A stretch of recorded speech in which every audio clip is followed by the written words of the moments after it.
MLC పదవికి రాజీనామా చేసినా ఆమోదించేందుకు మండలి చైర్మన్ ఎందుకు జాప్యం చేస్తున్నారో తెలియదన్నారు తెలంగాణ జాగృతి అధ్యక్షురాలు కవిత. మళ్లీ రాజీనామా లేఖ పంపాలని అడిగితే పంపిస్తానని చెప్పారు. కృష్ణా ట్రైబ్యునల్ ముందు నీటి వాటా కోసం రేవంత్ ఉత్తమ్ హాజరయ్యి తెలంగాణ వాదనలు వినిపించాలని కోరారు.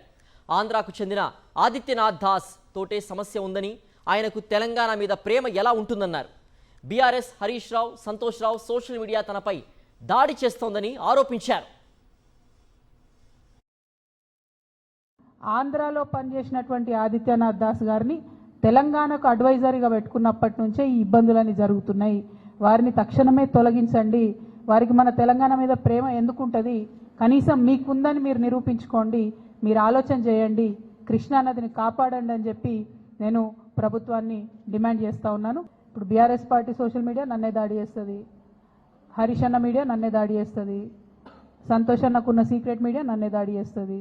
అందరు కలిసి నా మీద దాడి చేస్తున్నట్టే కదా, అందులో కొత్త ఏం లేదు. అది మీ అందరి దృష్టిలో కూడా ఉన్నది కాబట్టి అది కొత్త ఏం లేదు, వింతేం లేదు. రాజీనామా నేను మంచి స్పీకర్ ఫార్మాట్లో ఇచ్చేసిన. చైర్మన్ గారు నాకు మళ్ళీ నేను తెల్లారు కూడా ఆయనకు ఫోన్ చేసి కూడా చెప్పిన, నేను మంచి సౌండ్ మైండ్లో ఇచ్చిన సార్, కంపల్సరీ నా రెసిగ్నేషన్ యాక్సెప్ట్ చేయండి అని. మరి వారు ఎందుకు డిలే చేస్తున్నారో నాకు తెలియదు. చాలా కారణాలు చెప్తా ఉన్నారు, ఆ కారణాలు నాకు అనవసరం. నేను రాజీనామా చేసినాను. బీఆర్ఎస్ పార్టీ ద్వారా నాకు వచ్చినటువంటి పదవి ఆనాడు వద్దనుకున్నా, ఇవాళ కూడా వద్దనుకుంటున్నా. మళ్ళీ పంపమంటే మళ్ళీ పంపుతా ఉత్తరం, నాదేం ప్రాబ్లం లేదు.